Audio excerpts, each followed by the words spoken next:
Hello, and welcome to Divorce in Plain English UK. My name is Vincent, and I've personally been through the divorce process here in England and Wales.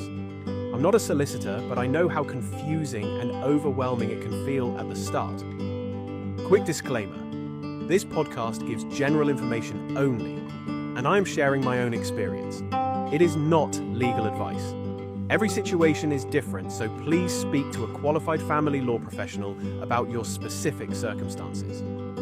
Since April 2022, England and Wales have used a no-fault divorce system. You don't have to prove that your partner did something wrong, like adultery or unreasonable behavior. You simply state that the marriage has broken down irretrievably, that it cannot be saved. You must have been legally married for at least 1 year before you can start. The process is mostly online through the government website, and you can apply either on your own as a sole application or together with your spouse as a joint application. In my own case, the atmosphere at home was very difficult. My ex-partner and I no longer communicated even though we were still living in the same house. Because we weren't speaking, a joint application wasn't realistic for me, so I made a sole application for divorce. If you're asking, where do I start? There are 3 questions to think about. First, are you emotionally ready?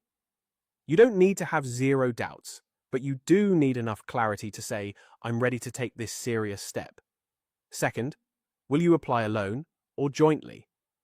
If you can still talk and trust each other, a joint application may feel calmer. But if communication has broken down, a sole application allows you to move forward on your own. Third, do you need a solicitor yet? You don't have to hire one to start the online application, but early advice about the house, savings, debts, and pensions can be very useful. On paper, the divorce process in England and Wales begins when you submit an application through the gov.uk online service. You create an account, fill in the online form, and provide your marriage certificate and basic details of when and where you married.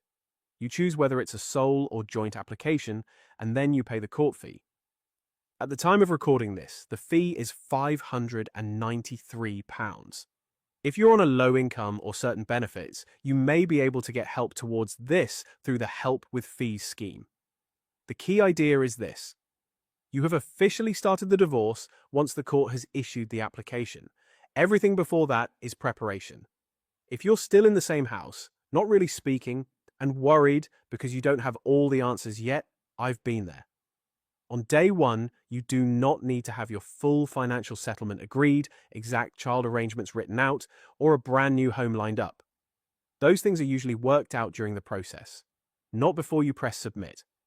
What you do need is to start gathering some basic information. Your marriage certificate, your income details, and a simple list of your main assets and debts. Your home, savings, pensions, loans, and credit cards. You also need support, whether that's a trusted friend or family member, a therapist, or a support charity. For me, one of the most stressful parts of the whole process was the financial side. Because we were still under the same roof and not communicating, I was constantly worried about my long-term security and what would happen to our assets. That experience is why I created the Financial Remedy Roadmap. It's an ebook I wrote based on the lessons I learned and the research I had to do myself. It gives you a clear step-by-step framework for the money side of a UK divorce and helps you organise your documents and prepare for mediation or solicitors.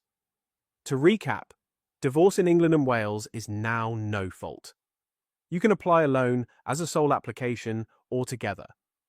The court fee is currently £593, and some people can get help with this through the Help with Fees scheme.